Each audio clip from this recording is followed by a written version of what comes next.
What's up, guys? Welcome to the Missed Call Podcast. This is Cub Wood, and here is, wrong finger. Here is Sauce, and then over there, you got Tyler Witt.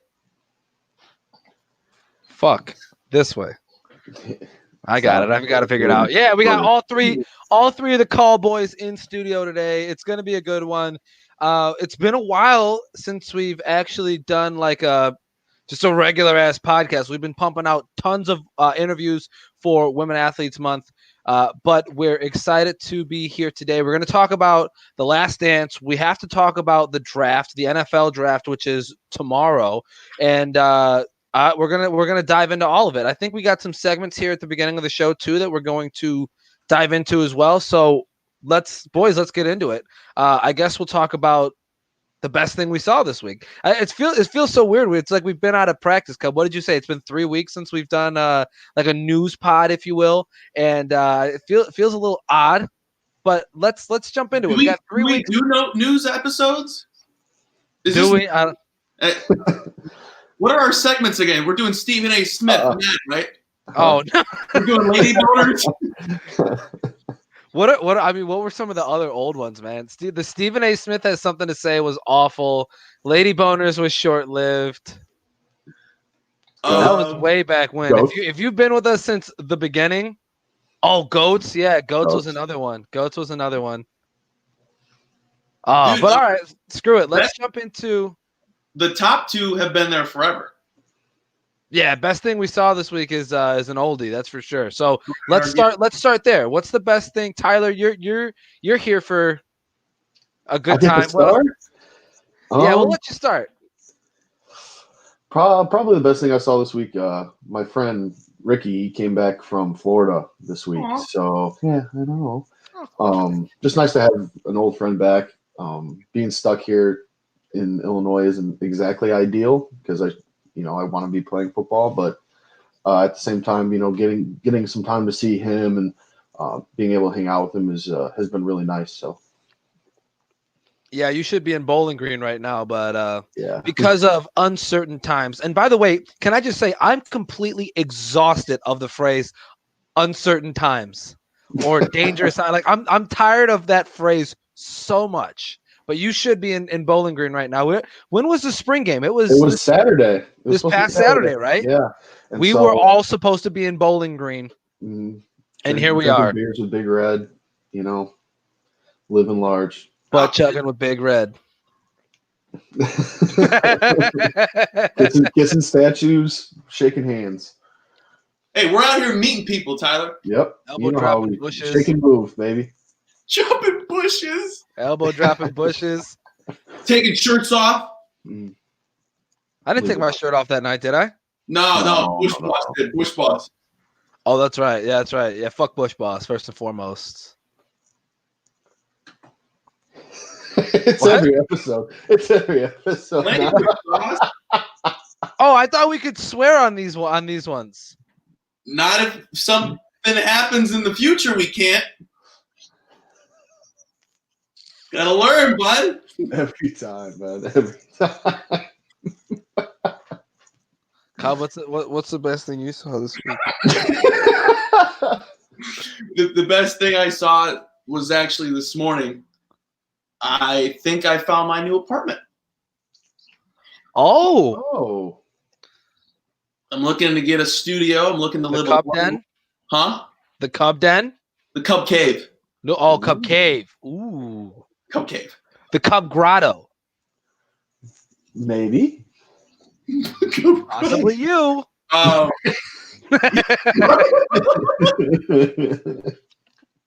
So I'm looking to get a studio because I want to live alone. I just want to worry about myself. It's gonna be small, but you know what? It's gonna be okay. Sauce, guess what I'm gonna get? What are you getting? For the apartment. Guess what I'm getting? A futon? Nope. A dog? Spatula? What is something you've been telling me to get for the last 2 years? A hobby. There's two things you've been telling me. You told me to get a TV, which I'm gonna get. Wow. And I spent $100. And I have a hobby now. Is it reading? It's reading. Bro, the way that you read aloud, I can only imagine what happens inside your head. No, it's not. It's not the same. He's just stuck on the same So page. during quarantine, The dog had today, Junior. So during quarantine, I finished this book, Tim Tebow's third book, and I'm not religious. We all know I'm not religious, but we know I love Tebow, so we make exceptions to read about his life. You're religious about Tebow. He is God's second child, and I do follow him. That's true. That's factual. So yeah, hopefully I found this is my place. Hopefully I like it. Hopefully everything's cool because there's a lot of things by there that really make it great. There's stores right there. I don't have to have my food delivered anymore. Wow. And there's in the banks right there. I don't have to worry about quarters. You live on top of a pizza place, though. I rarely go there. I've gone there twice in the last year. It's good, but it's expensive. Pizza Sario is like $20 for a small with 3 toppings. To get 2 toppings. It's like 18 then. Get cheese, dude. Just get cheese and take it upstairs. Straight pepperoni is good. No, my go-to is pepperoni, jalapeno, and then if I'm feeling hungry, but if I'm feeling it, I'll get sausage with it, and that slaps. I'll be honest. What's the best I'll thing? be honest with you, boys. I'm going to be completely honest with you. There's not a whole lot going on. It's pretty much the same thing every day. The only thing that I can say has been good is tomorrow is my last day of actual classes, and then I'm a free man in quarantine. Hey. So that's good. But other than that, it's like living in Groundhog's Day, dude.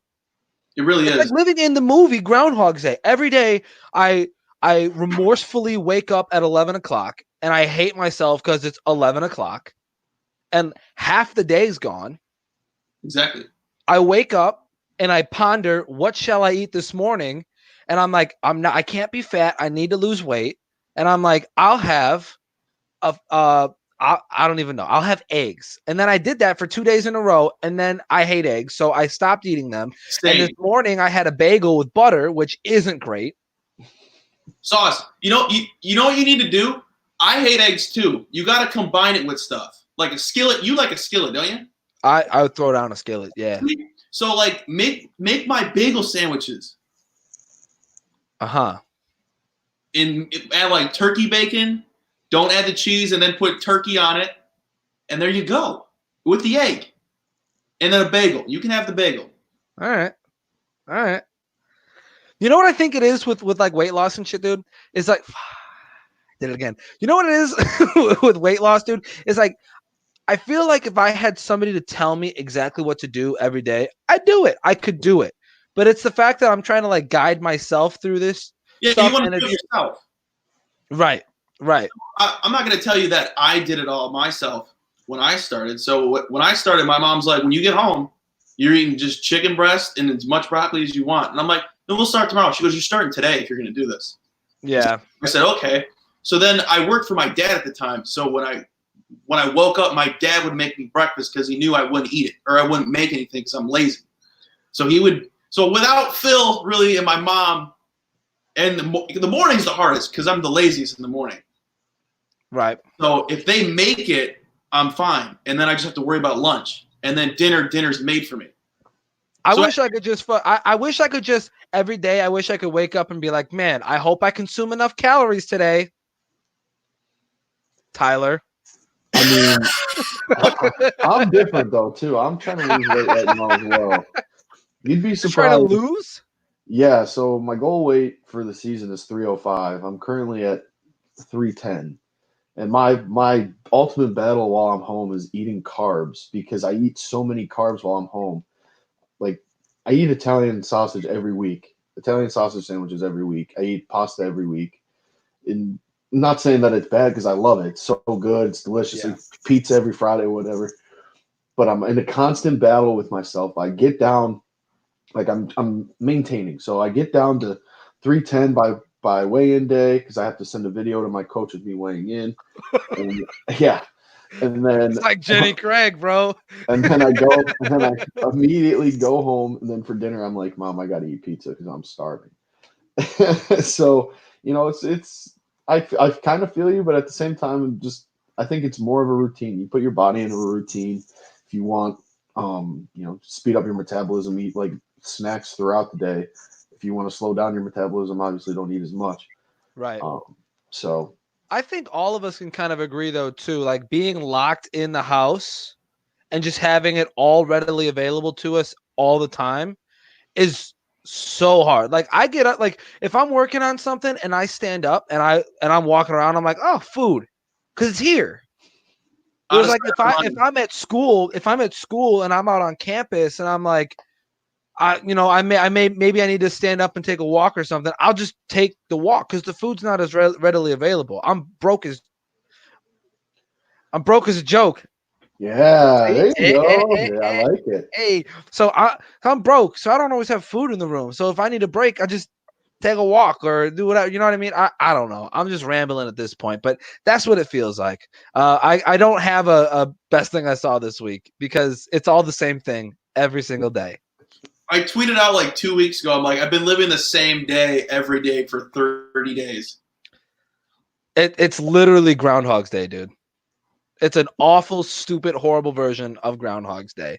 Now, I don't know if you guys want to dive into the worst thing you saw this week, what's grinding your gears, but we could do that if you'd like to. Cub, it looks like you are ready to go.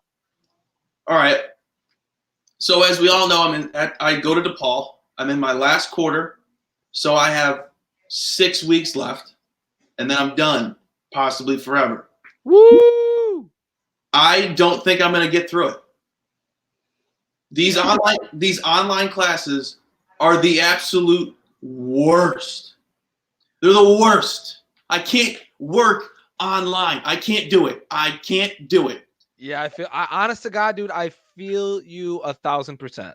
And it doesn't help that I'm in sports management classes. I hate sports business. I hate it. I don't see what's so fun about it. And I hate when my teacher's like, well, maybe do something to your major. Mother F, it's sports communications. I don't care about the business side of sports. I don't care. There's nothing freaking enjoyable about it, in my opinion, about sports business. I don't want to be front office crap. I want to be working on production. I want to be in the camera. I want to entertain the folks.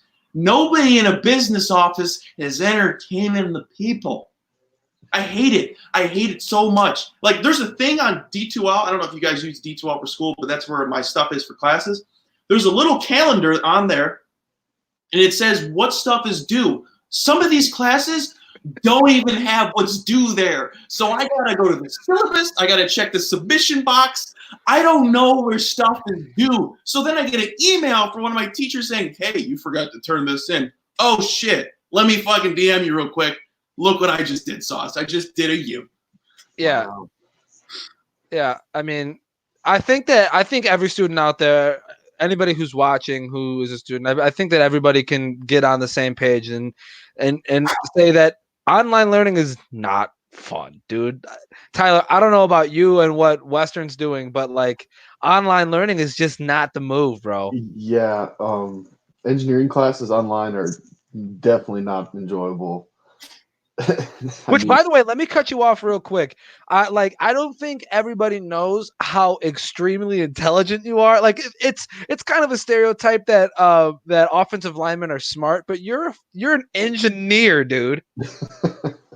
Yeah, I'm this close of what? Of what? Degree. I'm not sure, but you are an engineer. Yeah, it's like the home stretch. So like the it's getting narrower and narrower, and you can see the finish line. Yeah, and you're just like, this is just so much work. And luckily, a lot of my professors have at least been accommodating. I mean, like your professor emailed you, Cub, so like at least you knew it was like, did you get it turned in late? Like, did you get points taken away? I don't think I got points taken away. They're like, can you just turn it in by the end of the day type thing? Because they know it sucks, but like, yeah, one teacher just keeps piling up, and it's busy work. I'm not learning. Yeah. And that's where like a lot of classes, I feel like they've had to make the choice where It's either busy work and you get points, or you actually learn something. And it's kind of hard when you're online because half the time you just don't even want to do it because you're at home. So I sit there and take hissy fits. Yeah. But the You classes just had one on the podcast. huh? You just had one on the podcast. Yeah, I had an explosion. So the classes that I have Zoom classes in, those are the easiest classes because I'm aware. I'm aware of what's going on. Right. But my first day of Zoom class, this is how long it's been since we've done a news podcast. I've had this written down since week 1. First day of Zoom class, this chick shows up late. Teacher's like, is Caitlin here? Caitlin pops up right when he's mentioning her name. Caitlin pops up From the clouds. She's like, yeah, I'm here. I'm just driving home. She's driving. She's in her car driving. So it's like the screen is like narrow, so you know she's on her phone. She's like, yeah, I'm driving home from Chicago. I'm going to Ohio. Hi. And you can just see stuff moving in the background. And I'm in there going, I'm gonna mute myself. But no, the best thing happened yesterday in my Zoom class. This dude, we have to do a presentation of who we are and etc. This dude, I put it on my story yesterday. He had a picture of him and his best friend throwing up the middle finger. My teacher's like 70. He's like, this is the only picture I have with my best friend. It gets better. It gets better. And they're just like crouched over with the finger up. And I'm just going, and I'm just focused on my teacher's face, not phased. So then he moves it to the next slide. He goes, I was an RA, and I learned a lot being an RA. But I got fired being an RA. But we're got fired. He goes, before I got fired, I learned a lot of lessons about myself. I need to grow up. I'm like, what did you do? Do I have to email you? What did you do? Get him on the pod. Let's interview him. So Lorenzo, you were an RA for a little bit, huh? What did you do? Why did you get fired? So I don't. Tyler, do you have anything that's grinding your gears? I don't. Just like you said, it's like instead of not having a best thing, I just don't have a worst thing. Every day. Well, that's good. Yeah. That's good. So got that going for me. I have up on your sheet, Tyler. Give me my hours. I have kind of a question. I guess a random thought as it pertains to the coronavirus. I've been thinking about it a lot. Like, let's say we come up with a vaccine. Mm-hmm. Let's say we come up with it in the next month. We won't. What are I'm just let's live in a theoretical, hypothetical world where we get the vaccine next month. What are we gonna do with anti-vaxxers? They're gonna die. They're just gonna suffer. No, but like This is the best random thought you've ever had. what do you do? You beat their ass. But you can't. You honestly cannot. Yeah, they're pretty. If anybody watching the stream has any ideas, feel free to hit the comments with your master plan. But like, what do? You cannot force anybody to get the vaccine. I got an idea. I got an idea. You hand out free samples of peanut butter, and in the peanut butter you have I don't think it works that way. or you put them in a rawhide or the little Kong. Put them in the car. But like, honestly think about it for a second, right? Because look at the way that the way that this disease is affecting society, right? And if we get a vaccine, everybody needs to vaccinate, and that's how you eliminate a disease. Measles, mumps, those have been wiped off the face of the earth. Why are you crying, Cub? Hold it together because of the Kong. The Kong comment. But these diseases have been wiped out completely because of vaccines, right? So if you find a way with a vaccine to wipe out coronavirus, you have to do it. Otherwise, it mutates, it gets worse, and we do this again. It's gonna happen again. It's gonna come back stronger in the next winter. That's what they're saying is people that there's going to be a second wave, and that's going to be because there are people who just are opening their states and their governments because money, right? So there's going to be this second wave. It's going to be way worse than anything we've seen, and then there's going to be a third wave that's not so bad. That's what I've been hearing, right? It's been an interesting thought exercise in the old sauce can up here to think about what we're going to do with those people. No, I feel like we're in a place though, like this is something that we haven't really seen before. In like, if you think about like past epidemics, like with Spanish flu, polio, whatever, everyone's gotten vaccinated, and that was just because like they wanted it to be over. They were tired of living in fear of getting the illness. I think people have kind of had their eyes opened a little bit as how fast a disease like this can spread, and maybe it'll open up some of the anti-vaxxers' eyes. Like, okay, maybe it isn't all bad. Like, do I really want my child to get sick with this versus not, or risk, getting my whole family sick, especially with an illness that's as infectious as this? Right. I mean, that's just a random thought that I've had. I thought it was kind of thought-provoking. Cub, go ahead. I'm glad you brought this up because this is great, because my random thought is on the same topic. You ready? I'm not leaving. I'm just grabbing my my charger. Just go ahead. All right. How much do you think we're going to annoy our kids with reminding them about the coronavirus every time they complain about something? Back in my day. You see, back in 2020 and 2021, I didn't see my boys for 3.5 months. Can you? I'm sorry. That was awful. Can you? It's going to be like a back in my day scenario. That's exactly what it's going to be. It's going to be our version of back in my day. I had to walk through snow up a hill, across the hill, and down a valley. Pretty much. 5 miles of snow. That's what it was. 5 miles of snow. My grandpa Phil G has definitely said he's walked through snow to get to school, because he did. He always walked to school, because back in his day, it wasn't easy. You didn't skip. Nope. Dude, I'm kicking my laptop all over the place. Let's glue this like down. You got an earthquake going on. Yeah, there was an earthquake in LA last night. Did you guys see that? No. No, I don't was popping off at like 4 a.m. when I was going to bed. No. It was popping off on Twitter. LA had a 3.5 point. Is it a point? Is that what it is? 3.5 point. 3.5 magnitude. Magnitude, yeah. Points on the magnitude. Guys, you want to know what ain't it? This whole quarantine? You want to know what ain't it, Chief? What ain't it? At-home workouts. Yeah. Yeah. What ain't it? Let me tell you something. Let me tell you something. As someone who actually has to do them, I ran sprints in my backyard today, and I'm deathly afraid I'm going to run through my fence. Do it. No. Hashtag content. Run through the fence. Hashtag content. I've done that before, and I've gotten in trouble. We'll pay for it. We got insurance.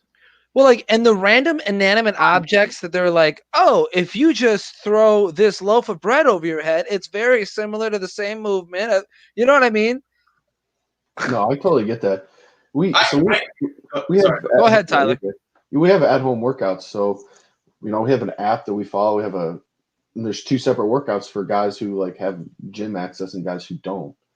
And so, I mean, a lot of the guys, they're struggling. Not everyone has a gym because they've been closed. So at home workouts, our coach has just been telling us, yeah, just use whatever you can. If you got to fill up a backpack full of books, you got to go get 2 gallons of milk and just use 2 gallons of milk for your workouts. And then you got to do that. It's just a matter of, finding the motivation to do it. And I think that's where Cub was going with it. I was going to say, some people have their stuff, and then people are like, well, you can do this and that. I'm like, I have my body weight and nothing else. I'm not picking up my couch. The man doesn't even have a TV. You think he's got an extra gallon of milk laying around? Dumb. Become a master of your body weight, Cub. I have been. Sauce witness my push-up routine. I'm master of body weight. I can gain 10 pounds like that. Name somebody else who could do it. I could. Tyler. No, but I think also too, like, I mean, I've even tried to do like stuff here just in the living room or whatever.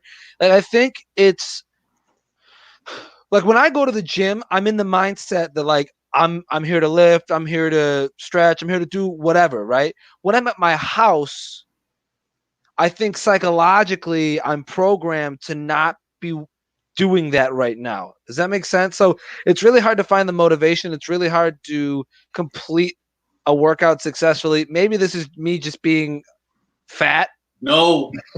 No, I totally. and lazy. I don't know. But that's at least how I feel. Well, I mean, there's only one positive throughout this news pod is gonna be bum bum bum bum bum bum. Tinder bios. Tinder bios. Tinder bios. I want to say this before we start, though. I know that we definitely have some viewers live on YouTube right now, and it's always so important that people interact with us because user-generated content is the best type of content. So if you've got something funny that you want to say while we're reading off Tinder bios, please don't hesitate. Throw it up in the live comments. I'm watching them diligently. I'm watching them. Say hello even. Even if you just say hi, I'll say hi back. We'll all say hi back. But let's jump into Tinder bios. Go ahead, Tyler. Okay, let me grab them real quick. Yeah, okay. Okay. All right, so I got this one. This is Connie. She's 21. She's a bisexual woman, so all you guys and gals, listen up. Cool cats and kittens. So I'm 21. They call me Lil Loca. LMAO, don't ask why. Haha, laughing emoji. Just want new vibes, let me know. Heart emoji, smiling emoji. I'm Puerto Rican and Mexican with the Puerto Rican flag and the Mexican flag. Oh, Trying So to we know what it looks like. Okay, thanks. Yeah. Trying to meet new friends. Smiley emoji. I'm bi, 2 rainbow flags. So ladies, hit my line. Laughing emoji, tongue out emoji. P.S. I'm chubby, tongue out emoji. Big girl. If you don't like my stomach, then keep moving on. What was that? What was that? If you don't like my stomach, then keep moving on. LOL. Bye.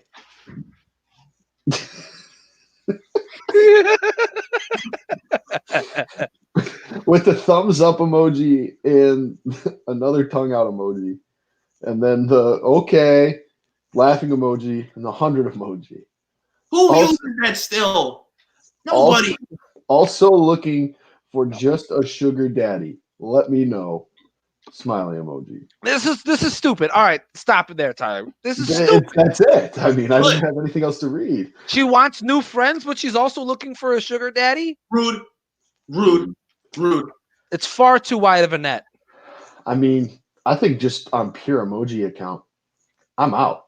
It looks like a Bleacher Report tweet. Bum, bum, Please out. Oh, good stuff. Am I next? I don't know how we do this with 3 people. This is fun. This is Love is the name she chose to use here on Tinder. Love is 18, so she's of legal age. She's a woman, and she lives in Chicago, 2 miles away from, I'm assuming, Cub's house. Ooh. Should I read it like Shakespeare? Yes. Ooh. From the meme that we dropped the other night? I'm going to try. It's always how fat your ass is and not how is your ass fat. I'm tired. I hate it here. Hit me up. 10 out of 10. Pickup lines only. Smoking. You sound like Will Ferrell. Smoking. Like Will Ferrell. I'm trying my best, dude. Smoking brings some. I'll just do it like the Anchorman. Because I'm having a really hard time staying on Shakespeare and not falling off into Anchorman. So we're just going to go with Anchorman. Just do it. Smoking brings some good times always. I love dogs, singing, and binge watching some shows when I'm bored. Tacos will always schmack. Can't change my mind. I got caught up in too many different. I feel like I ruined her Tinder bio because I got caught in too many different accents, and I don't know. I feel like I would be doing love a disservice if I didn't take her out for tacos because I absolutely botched her Tinder bio. So love. No. She's 18. So this is like boys and girls club type thing. Can you do us all a favor since it's like the first time in forever? Can you swipe right on that? Swipe right. And now you have a match. Now you have to hit her up with the date idea. It's not a date. It's like the Boys and Girls Clubs of America. I'm doing a service for this girl. You gonna pick her up and take her to school one day? Yes. All right, Sauce. Well, no, because we're in quarantine. Take her to her online class. Dude, I hate how her name is spelled.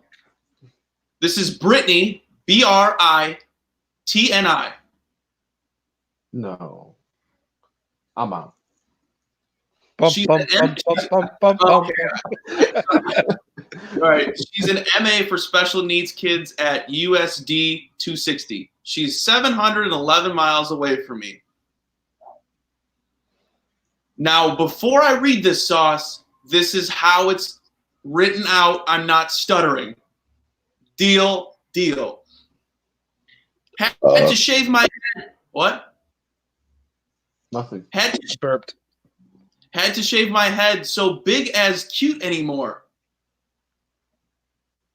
Bring me gluten-free ice cream and I'll love you forever. I just want a effing nap date. Yo, just want another baby. Brittany, you ain't getting another baby, and I don't think they make gluten-free ice cream, so I'm out. Bum bum bum bum bum bum bum bum bum bum bum bum. Good stuff, boys. Tyler, you're up next. All right, so this is Chase. They're 19. It doesn't say guy or girl, so we're gonna just read it. We're gonna have to chase that answer. Boom! That was big. Boom! That was big. Here's some things you should know about me. I'm looking for my first relationship. I would love to have my hair played with and get those gentle kisses. Those are such goals. With the 3 simp eye emojis. I'm a bottom, which means I don't really want to take a dominant role in a relationship. Just love me like a baby, and I'll be your baby. Heart emoji. I'm really freaky, too. Whoa, how? How does she know? How does she know? I don't know. She announced it. She says she is.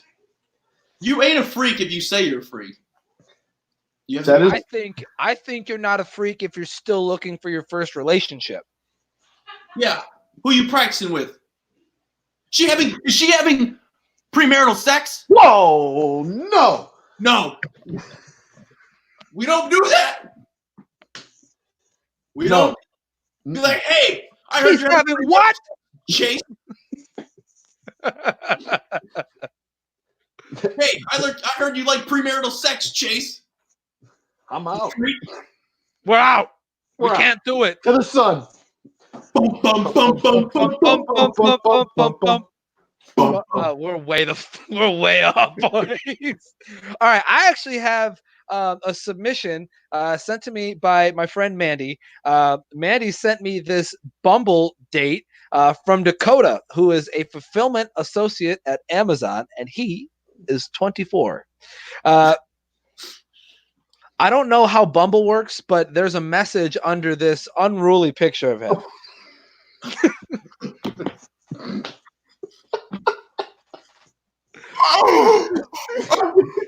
So I don't know. Show over time. That's the first time a picture's been shown with Tinder bios. I don't think I can ever do it ever again. I think this is a one-time thing.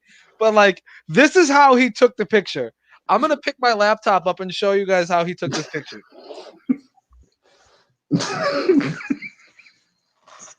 Sauce. Is this how we're doing the rest of the podcast? That's how we're doing the rest of the pod. When your girl's down at you and she just sees this. That's enough. That's enough, Cub. Lock it up, man. Bring it together. All right, so this is Dakota. Dakota says, like a typical cool guy, he says, name's Dakota. I'm basically just a fat piece of garbage. There's a question mark at the end.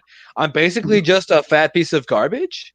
I love dance, Gavin Dance, Bill Murray, pizza, and murdering innocent people in video games. Also, my dog. Now, here's the thing. It says murdering innocent people in video games, period. Also, my dog. So I don't know if he's saying he likes to murder innocent people in video games and his dog, or if he's saying I like to murder innocent people in video games and also dog. Like, as a side note, dog. Regardless, Please take him out. Even though I identify, you know what? Screw it. I identify with him so much because I too feel like a fat piece of garbage many times. Often, that is what I identify with the most, is a bag of garbage. On Mondays, when I drive down the streets and I see all the pieces of garbage, I'm like, oh, everybody's out. So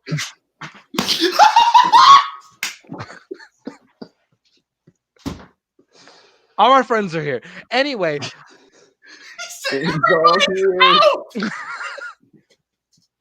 so I'll take Dakota out for pizza. And I'll pay for it. Wow. Yeah, look at me go.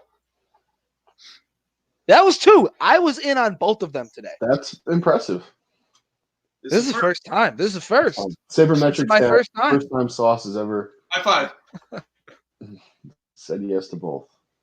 You ready? This is Tabitha. She's 18. She's a straight woman. Wrap She it was up, once- man. She was once 5 miles away from me. Sup?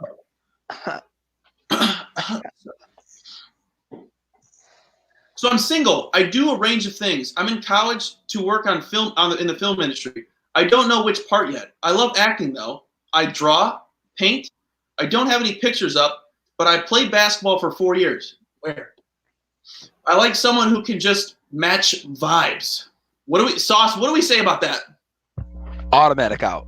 If the word vibes or good vibes are in your bio, automatically sent to the sun. All right, let me finish it because there's a lot left. I love my hair. Cool. Is she bald? No. Oh. Remember the bald woman we had though? Uh-huh.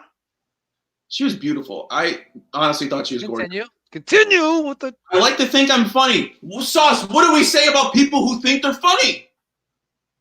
They're not. To the moon. To the sun. I like to think I'm funny, and most other people do too. But I'll let you decide. Upside down smiley. The more you want to know, you'll just have to find out yourself. P.S. If you not gonna actually hit me up or respond, don't bother swiping right. Boom. Tabitha to the stratospheres.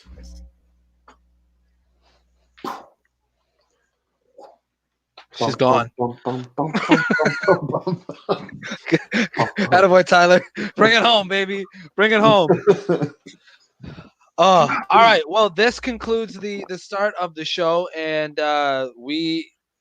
we appreciate you if you stuck around this far. This was a muddled mess that was a lot of fun. We're going to talk about sports now, if you don't mind.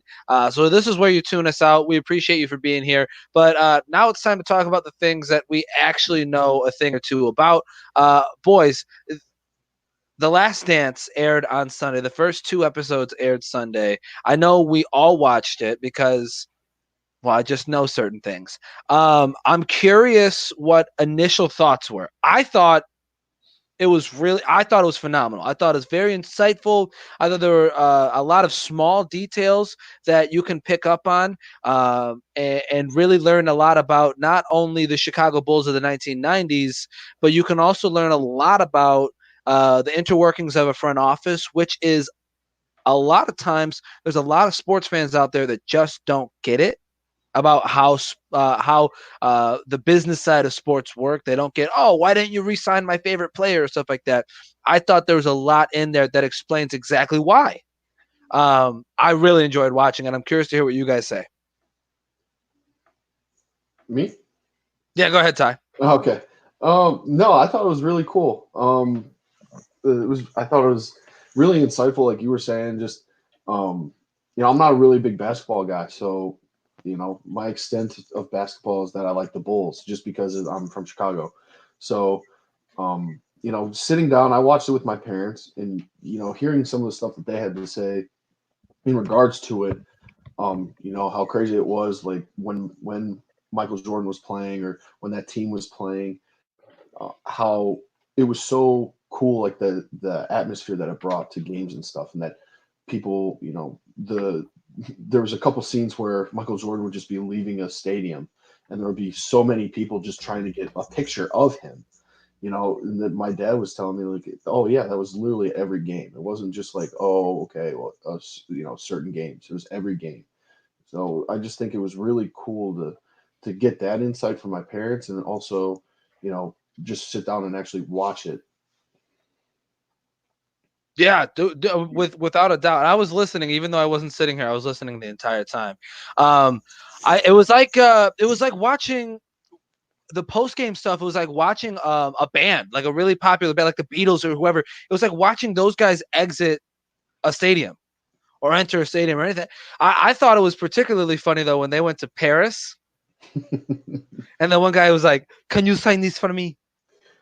And Michael Jordan laughed at him, and he looked at the security guard over his shoulder, and he basically told the guy, he's like, "Hey man, kick rocks." Yeah, I gotta go. He goes, and then he went, he could not sign this for me. He sat there for like a second, just like, okay, maybe he's kidding. You're gonna give me it, right? Come on, no, okay. Yeah, that was funny. Cub, what were your initial thoughts on the show? Well, we all know I'm a big doc guy, so I think this doc is just going to be one of the best that we've ever seen, because one, the star power in the doc. You got all the legends from the 90s and part of the 80s. So many intricate people that have to be like. I don't think they're going to show Jerry Krause at all, like talking. He passed away. Oh, he did? Yes, he's not. I had a gut feeling. I didn't know he. The arms of the angel fly away. You want to know what's really bad? I can't edit this. Yeah,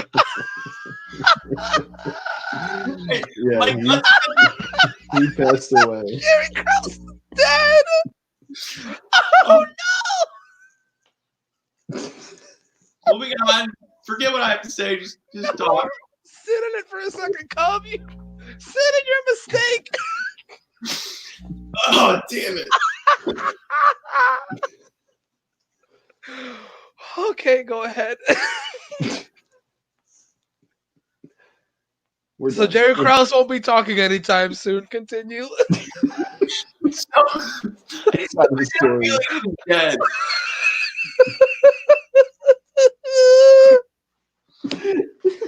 Oh, this is my business partner.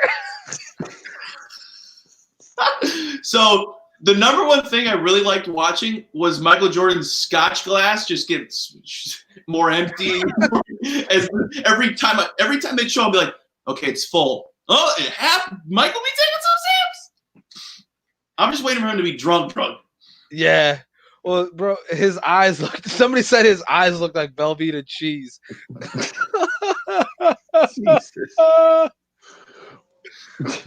Oh man, it just sucks because like no one really watches like shows where like it's like you have to wait till next week. Usually when we watch shows, we binge them.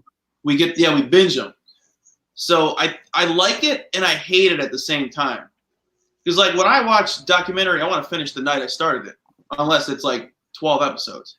And that was kind of the general consensus. It was like everybody was saying, like Zach Levine tweeted and was like, I could have watched all 10 episodes right now. And to be honest with you, I could have too.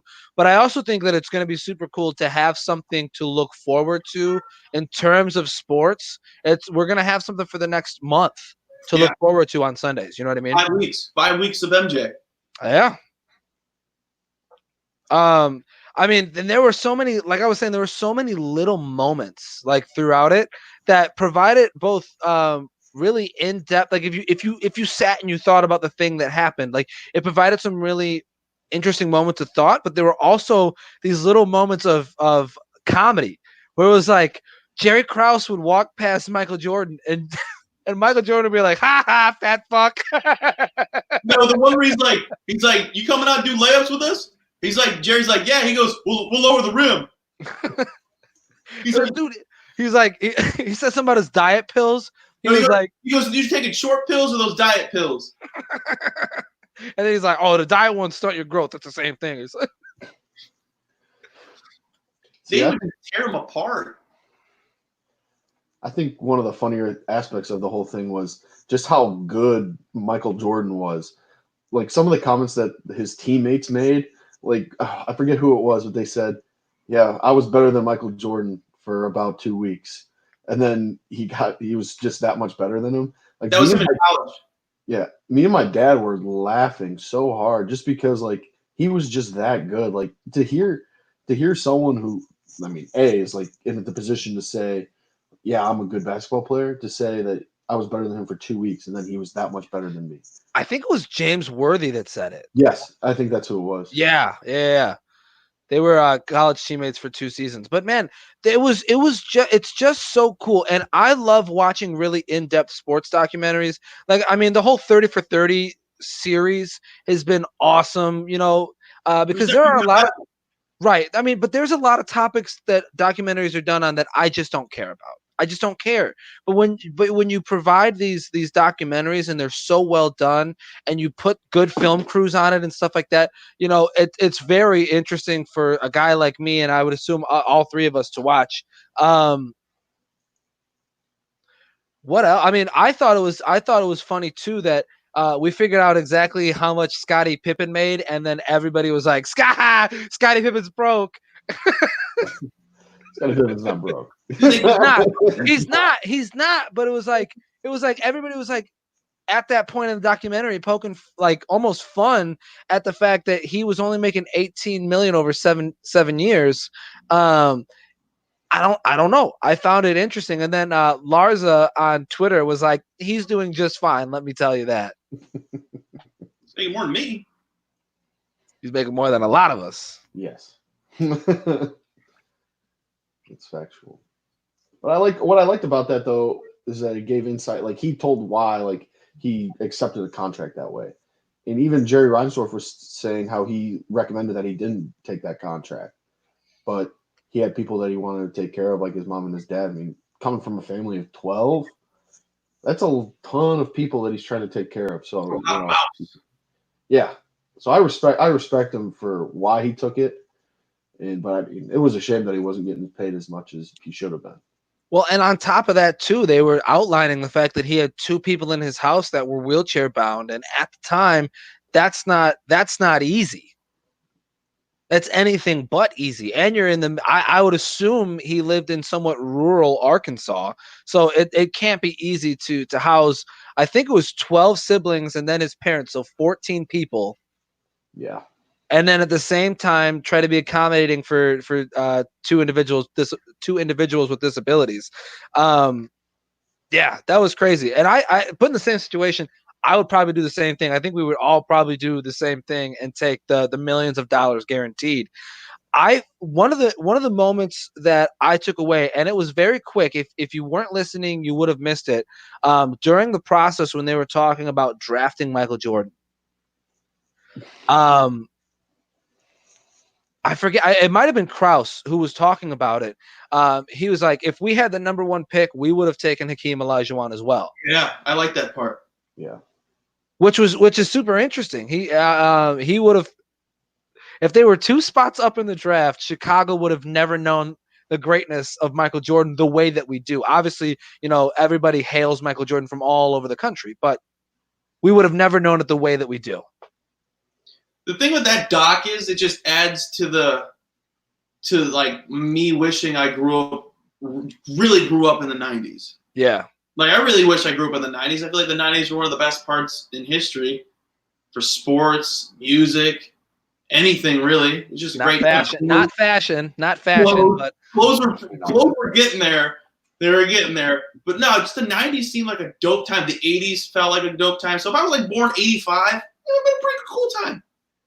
yeah, but that also, I think this whole documentary and even the little tangent that you just went on, Cub, I think it kind of speaks to the nostalgia factor that a lot of people. Yeah, I mean, but that's how a lot of content is made, especially right now. We don't have new content to eat up every night, right? There weren't games, there weren't things that happened, so we're basically feeding off of this nostalgia factor of like, oh, take me back to the Game 7 of the 2016 World Series. Take me back to 2009 when the Yankees won the World Series and Pettit was pushing in the World Series. You know what I mean? Tyler, whatever sports memory you like, I don't know. I went to the White Sox World Series. I went to the game 1. Did you really? I did. I have a foam finger in my room that I got from the game. That's dope. Yeah. That was at the Cell then. Yeah, it was. It was, yeah. Game 1 was cold. I remember. I was in the upper deck with my dad and some of his work friends, but it was a lot of fun. That is dope. I went to, not to one up you, just adding on to the story. I went to game 1 of the World Series, and that was in Cleveland. Oh. And the same night that the same night that game 1 was happening, Cleveland, the Cavaliers were getting their championship rings from beating the Warriors. So the city is buzzing for the first time in thousands of years. And everybody is just drunk. Anybody who lives in a 10-mile radius of the city is there. And I got into, me and my brother at the time was 15. We got into a fist fight in the streets of Cleveland. You and him? Yeah. Tell the story. I mean, that was pretty much it. Like, we left the game. That was about it. I mean, I mean, if we go into the details of the story, the Cubs were down 6-0 in the 9th, so we took off because we still had 5 hours to drive home. So we took off and we turned onto the street where our parking garage was, and these guys immediately jumped in our ears, and they didn't like, but you get what I'm saying. They started chirping us. They're like, "Hey, when's the last time the Cubs won the World Series? When's this? Was that?" Like, for a couple of blocks, they were riding us, right? And they kept doing it, and then they finally left us, and they went to somebody behind us, and it happened to be one of the other guys that we were with. So I'm looking at my brother, who is 5 years younger than me, and I looked at him, and I was like, "These guys, this is enough," or something. I said, "These guys need to go," is what I said. I said, "These guys need to go," and all my brother heard was "go." So he went and he grabbed this guy by the collar and put him up against a building. And it wasn't until then that we realized he had 6 friends.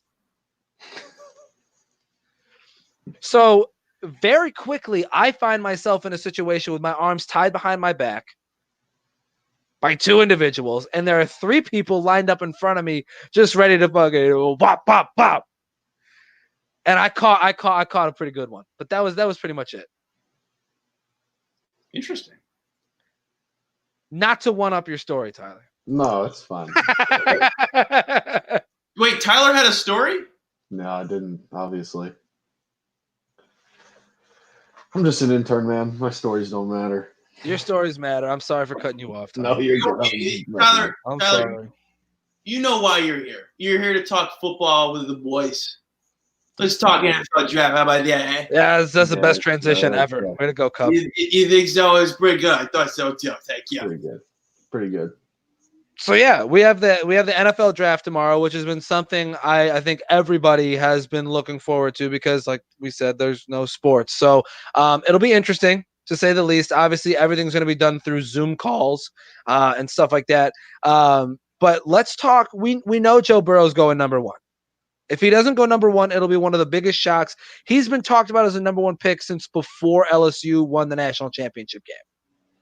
And then obviously you've got Chase Young from OSU. If he doesn't go number 2, that'll be a big shock. The questions start to open up when you get to 3 with Detroit. I've seen a lot of people say that they're going to go with Jeff Okuda, the cornerback from Ohio State. But I've also seen a lot of people say that they could trade out, give that pick to the Giants, move back and acquire some more picks. So I'm curious what you guys think, where the surprises might be in the first round, especially in the top 10. Well, I saw something on Twitter before we went live that the Miami Dolphins were actually trying to trade up to get to 3 and keep their pick at, I think, at 5. I think they have the number 5 pick. Yeah. Okay. Just to try to take. Obviously, they tanked for Tua, so I think they're going to go with Tua. But I heard that they were trying to get an offensive tackle, so they'll probably take the best offensive tackle available, which would be the offensive tackle from the Alabama Crimson Tide. What's his name? His name is Jedrick Wills. That's right. Yeah, that's right. Jedrick had a really good combine in Indianapolis. There's so many different places that you can move. And Miami's in an interesting situation where they're probably going to have a crack at the number 2 quarterback in the draft, right?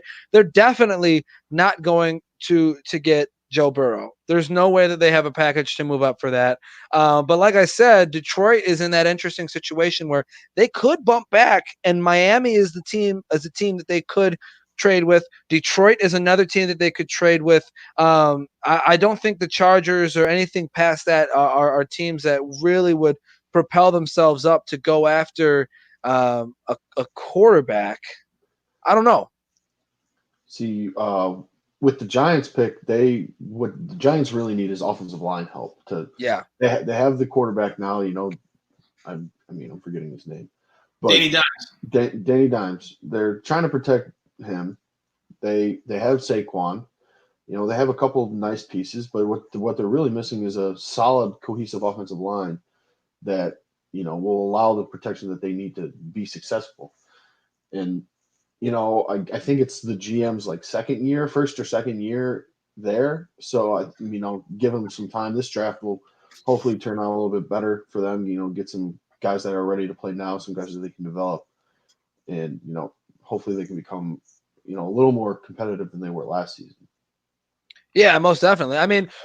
We've heard throughout the whole process that this is going to be a draft that is extremely deep with offensive line talent, especially at the tackle position. And it's also a draft this might be the best wide receiver class we have ever seen compiled.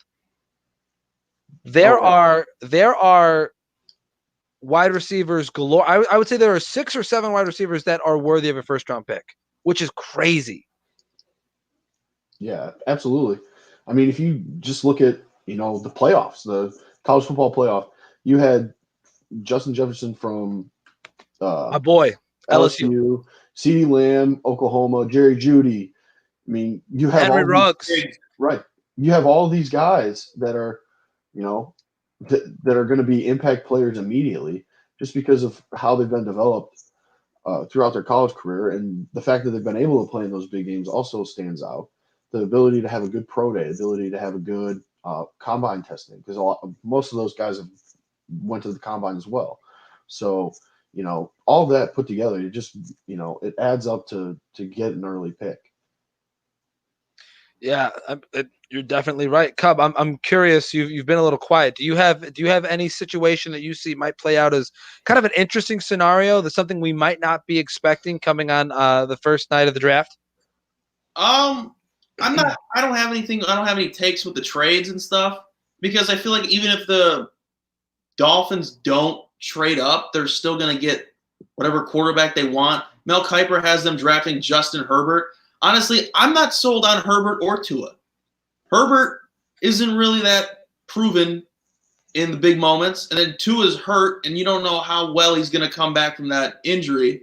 So my hottest take is they should draft like an O-line. They should go with O-line and then just get what's his face from Clemson next year. Trevor Lawrence. Yeah. Honestly, dude, obviously you guys know I'm a big Joe Burrow guy. Yeah. I'm so excited to watch Joe Burrow play in the NFL. The Tiger King, maybe the best prospect in this draft. But I think Jerry Jeudy isn't talked about enough. The dude's made in a lab. His cuts, his speed out of cut. I mean, I could sit here and talk about all the different attributes. The guy is crazy good. Don't sleep on CeeDee Lamb, guy. See, CeeDee Lamb's awesome, but Jerry Jeudy is different. Jerry Judy's good. Jerry Jeudy is a very good wide receiver, and yet I personally, I know Cubs an Oklahoma guy, but I do think CeeDee Lamb is a better receiver. I think he makes more explosive plays than Jerry Jeudy. And if you look at the Alabama roster, like they have a lot of good receiver talent. I mean, there's probably three starting receivers are all ridiculous. But if you go back to Oklahoma, CeeDee Lamb's that impact player. If it's going deep, it's going to CD. So I think that is, that's a big factor when teams are looking at him. To have that impact player that's going to go up and get the ball. Whereas I'm not, and I mean, regardless, Jerry Jeudy's going to be in the first round, going to get taken in the first round. He's going to make millions of dollars. He's going to be a really great professional football player. He'll be a top 12 pick for sure. Right, absolutely. They have him going ninth with Jacksonville. Mm-hmm. Great spot. No, yeah. He'll get traded before his rookie contract's over if he gets drafted in Jacksonville. Justin Blackman. That's a bust. That was a huge bust.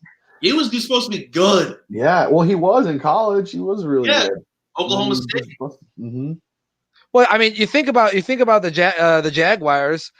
Some of the receivers they've drafted recently. Allen Robinson's a Bear. They just let go of Marquise Lee, which, I mean, he hasn't had a tremendous start to his career, but feels like Allen Hurns. They let him walk last offseason too. It's like they just keep letting wide receivers walk out the door.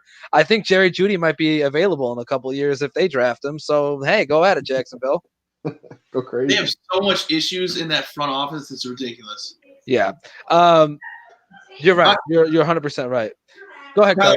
You said that was Wills the best offensive tackle in the draft? I think what it comes down to as far as tackles, do you hear them downstairs? Yeah, is that Bailey yelling? That is Bailey and my mother. I am so sorry. No, it's okay. If it was just Bailey by herself, I would have an issue. But since Shelly's involved, I can't yell. Okay. Getting back on topic, Wills, I think, is the most diverse tackle. He was able to play a guard. I listened to an interview he did on another podcast, Trench Warfare. He was able to move around a couple different spots. I think he's played both left and right tackle, and he's played at the guard position as well, which, having that ability to play tackle and guard is huge because the more you can do, the more applicable you are for a team. So I think it makes him more well-rounded. Alabama, I mean, you play a tough schedule regardless. SEC defensive lines are tough as it is. And I mean, the next closest top tackle, I think, is Mekhi Becton from Louisville. What about Wirfs? He had a tremendous. They have him going first. The only reason I asked that question was because they have Trisha Wirfs going 8th, and then they have Wills going 11th with the Jets. I like Wirfs going to Arizona. Arizona just needs to draft offensive line in defensive D heavy, and they are set. I'm more excited to watch the Cardinals next year than the Bears. But go Bears.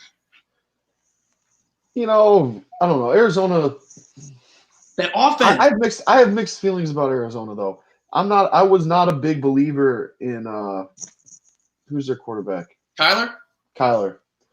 I'm not 100% sold on Kyler Murray. I know he had a decent year's first year. But he was running for his life at some points because he has no line. No, absolutely, and I totally agree with that.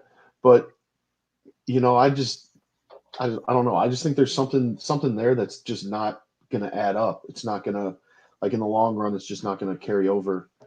And if they do make improvements along their offensive line this year, and then they don't have any success, or there's a lack of talent at the quarterback position, then it'll show. But like you said, you can't really tell, how good he is. He was in his offensive rookie of the year, right? So I mean, Yeah. he had a solid first year. Maybe if he stops running from his life, he'll be able to tell more about how his development is going. The biggest question mark I have for the most interesting thing I think is going to happen in the draft is the LV Raiders. They have 2 picks in the first round. Kuiper's got them first picking C.J. Henderson, the cornerback from Florida, 12th pick. And then for the 19th pick, they have them drafting Jordan Love in the first round. I don't like that at all. You have Derek Carr and Mariota already quarterbacks on your team. You really going to get a third guy in the first round? You're going to draft another quarterback in the first round. And they could really use a wide receiver on that team, like a knockout all-star wide receiver. If you go off Kuiper's list, the wide receivers that are still available are Henry Ruggs, and there's got to be another one. Chenault, who was a very highly touted prospect too. T. Higgins is available in Ruggs. Yeah, like I was going to say, though, Chenault has that foot injury, I believe, which is going to keep him out. It'll be interesting to see what happens in the first round regardless. Unfortunately, the team that we all pull for, the Chicago Bears, does not have a first-round pick. Cub, you just touched on it. The Raiders hold that first-round pick as a result of the Khalil Mack trade that happened 2 seasons ago. But they do have 2 second-round picks, and it's been highly talked about, on what positions those two draft picks will be. Now, I believe they're 6 picks apart or 8 picks apart, something along those lines. But they severely need help on the offensive line, especially the interior. I know a guy actually that could help them with that, but what do I know? They severely need help on the inside. They severely need help at cornerback. A tight end wouldn't be bad, and I mean they would benefit greatly from another receiver as well. So I guess I'm curious. The 2 most influential picks in this draft for the Bears will be those second round picks. Tyler or Cub, whoever has their answer in order first. What should those first 2 picks be? Come on, Sauce. You know what I'm going to say for the first pick. Right, but I mean, I'm asking you to just. That's what you were going to say. I'm sold. I've been sold on this pick since November. What is it? I'm sold on Cole Kmet. I think he's the best tight end in the draft. I'm sold on him. His size, his strength, his hands, his ability. He's complete. He looks like Gronk. He just reminds me of Gronk when I watch him play. I'm sold on him. I don't care about the guy from Purdue and the other guy I can't think of at the moment. I'm sold on him. FAU. Was it? He's from FAU. We played against him. Oh, yeah. Yeah, that guy. I forgot I wrote a paper on them. Yeah, the FAU. And there's another one I think that's like tied with him. But I'm sold on Cole Kmet. They have him right now. Kuiper has him right now going 43rd, and then the 50th pick is their second one. And they have KJ Hamler from Penn State, wide receiver. I don't know him, but hey, no, he's part of that elite wide receiver class that they've been touting around. Now, Cub, I just want to kind of rebuttal that real quick, and Tyler, join in with me if you have some comment about it too. But I just don't see the Bears, especially with what is available out there now after the Gronkowski signing. OJ Howard has been kind of flown around as trade bait. I don't think that the Bears are going to draft a tight end right there, especially with with how badly they need interior line help. Cesar Ruiz is a guy who's rumored to have been there, the guard from Michigan. I think that if he's there, that will be the pick. I think it's going to be guard. It's either going to be guard, or guard wide receiver. And I don't think that they're going to waste a high draft pick on Cole Kmet. Now, if he's there, I think they have the 2 seconds and then a 4th. If he's there at that time, go ahead and pull the trigger because he will have slid off. He will have slid down tons of boards. But I don't think that you can take a tight end so early. I don't think they're going to take Cole Kmet in the 5th. Is it the 5th? 5th. Oh, he won't be there. No, but I just don't see it. I don't see taking a tight end. Tyler, what do you think? I don't think that they'll take a tight end either. You got to think they have 10 tight ends still on their roster. granted, they can cut some, but they also just invested a lot of money in Jimmy Graham. You got to think about their cap too. They only have about $10 million left in their salary cap.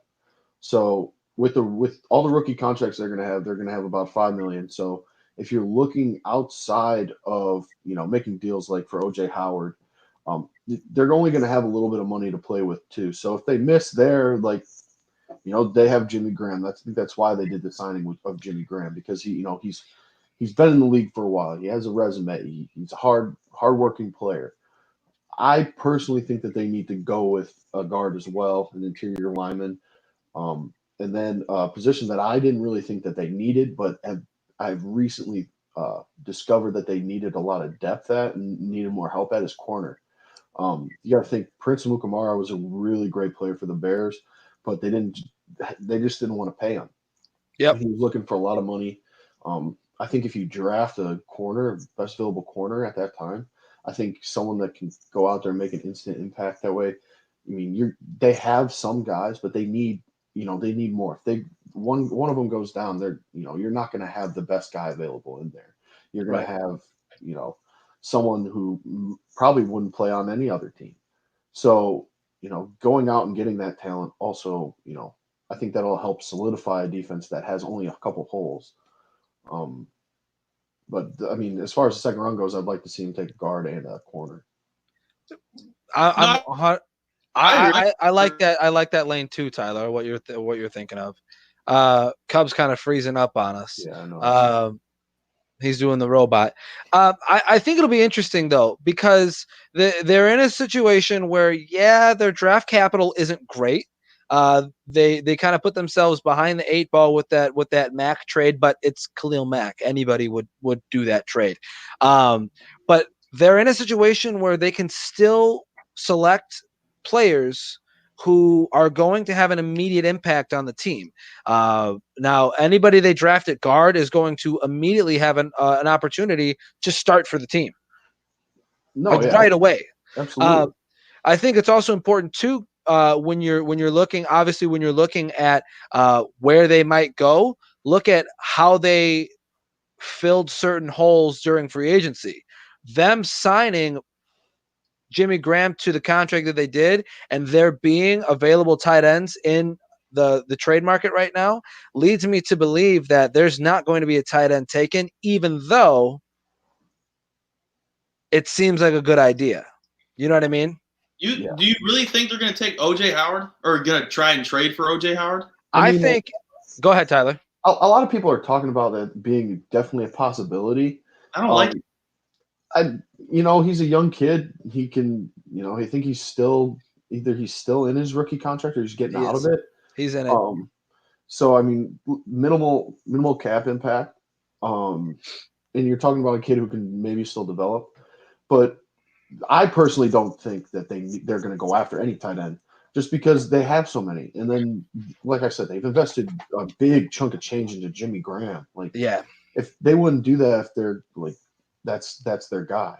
So, I mean, I think a lot of the major clapback that people are getting, we need to take a tight end in the draft, is because there was a lack of a tight end presence on the team last year.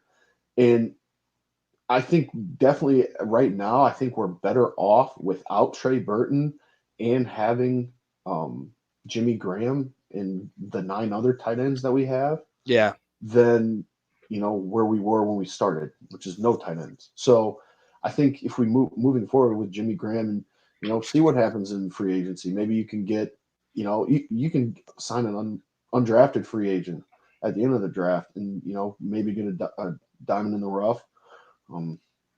Mike Wandine. Well, here I played with a kid 2 years ago. His name was Deion Yelder. Senior year. Oh yeah. With us, he was he had a phenomenal senior year. He was an undrafted free agent. He started with the Saints, went to the Chiefs. He just signed a contract the other day, for like 2 year contract, and now and Travis Kelce's backup. So that's dope. I mean, you can sign a guy like that. Like, okay, let's see how he develops. I think that's their Demetrius Hurst, though. I think that's the guy that is there. Let's see how this guy works. Right, and the good thing about undrafted free agents is that what do they cost? They cost the league minimum. Right. So, you could do what you want, and if one of them doesn't work out, then, that's that. I think Adam Shaheen was that for the Bears too, and then they, he was a bust. So, yeah, right. So they're just attached to him now because they drafted him in the second round or whatever. They're trying to trade him currently. Cut him. He can't catch. Regardless, if you trade him, you can defer payments, but if you cut him, then you just gotta pay him. So, regardless of what happens tomorrow night, it'll be very interesting to see how everything shakes out for all 32 teams. Cub, do you have anything else you want to add to the end of this conversation before we wrap it up? I have one more thing to say about the draft. I forgot to mention this. They have our boy, Mr. Hilaire. Clyde Edwards. Clyde Edwards Hilaire. Hilaire. What? Hilaire. No, it's Hilaire. Isn't it? Hilaire. see you later. It's French, dude. All right, Hilaire. My bad. They have him going to the Rams. I think that's the best pick for the Rams in the second round. Get themselves another little bowling ball. Dude, without Hilaire on the LSU's team, they would be such a completely different team. He was my favorite guy in LSU. He doesn't stop moving. Mm-hmm. You can't stop. Those feet always beat. He's a bowling ball, bro. Bro, he's so good. He's so slept on. With all those other running backs that they talked about in this upcoming draft and then all the other ones around the country, he was my favorite one by far. Yeah, most definitely. I agree with you. I think the strategy to this year's draft will be acquire as many LSU Tigers as you can, and whoever has the most at the end wins. I'm interested to see where Thad Moss goes. That's true too. Now, if you want to talk about that 5th round pick, if there's nothing else there, Thad Moss could be a Bear. Thad Moss is supposed to be there. He's not a high tight Not end. very high. No. It's a name. He's a solid player. He's just, He came out early. I think he could have cooked himself for one more year and came out next year. But that's beside the point. We've talked for a long time today, boys, and that's it. That's the pod. Follow us on all the things. Cubs, stop making that face. And I guess this is where we wrap it up. We'll be back Friday with a special guest to wrap up Women Athletes Month. Hopefully. Gotcha. But we're out of here. See you guys. See ya.